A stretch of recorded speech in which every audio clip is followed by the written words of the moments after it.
नमस्कार, स्वागत आपका। मैं हूं संतोष कुमार पार्थ। इस वक्त हमारे साथ बातचीत करने के लिए मौजूद हैं खिलसा के पूर्व विधायक रामचरित प्रसाद सिंह सर।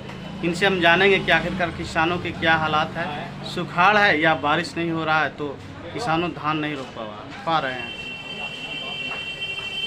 देखिए, मूलतः कृषि कार्य जो है खरीफ फसल का 15 जुलाई से रोपनी कार्य प्रक्रिया प्रारंभ हो जाती है,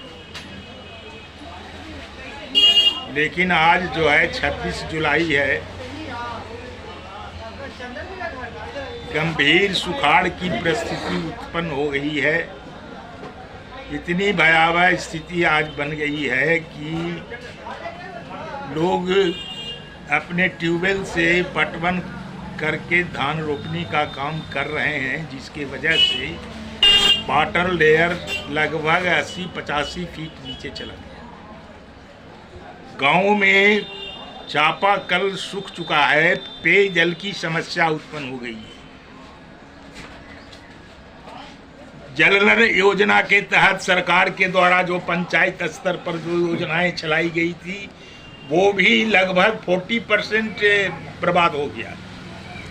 आज इतनी भयावह स्थिति है, प्रकृति विपरीत है, आपदा की परिस्थिति उत्पन्न हो गई है।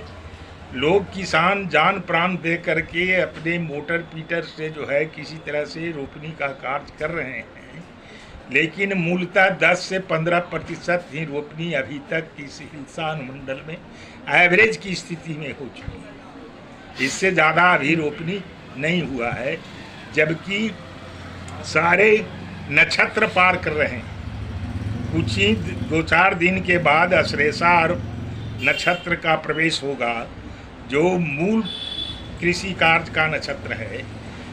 लेकिन जो प्रकृति की जो स्थिति देखी जा रही है, लगता है कि इस वर्ष भयंकर सुखाड़ की स्थिति बिहार में है। खास करके नालंदा के अनुमंडल खिलसा में और भी भयावह स्थिति है। हमारा इस अनुमंडल में मात्र एक नदी है, वो फल्गु नदी का शाखा लोकायन नदी।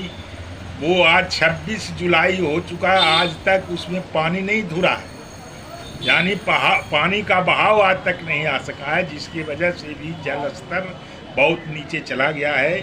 इस भयावह स्थिति को देखते हुए हमारी सरकार से मांग है कि सबसे बड़ी जो समस्या पेयजल की समस्या उत्पन्न हो गई है, उस समस्या से निजात के लिए कोई वैकल्पिक व्यवस्था सरकार करे, वरना 15-20 दिनों के बाद और भी विकराल स्थिति उत्पन्न होने वाली है। अगर वर्षा नहीं हुई तो भयावहता बढ़ती चली जाएगी। लाइन की भी स्थिति, बरसात नहीं होने की वजह से लाइन की भी स्थिति वहाँ काफ़ी कमज़ोर पड़ गई है।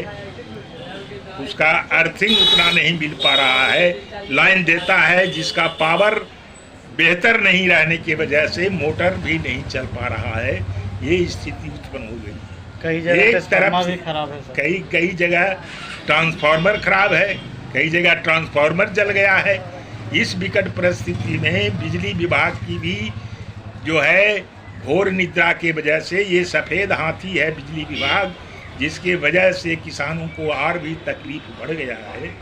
इस भयावहता को देखते हुए सरकार को चाहिए कि बिजली विभाग को और लघु सिंचाई विभाग को ट्यूबवेल दुरुस्त करने के लिए बेहतर शीघ्र व्यवस्था करे, अन्यथा आने वाला जो समय होगा सरकार के नियंत्रण से बाहर हो जाएगा।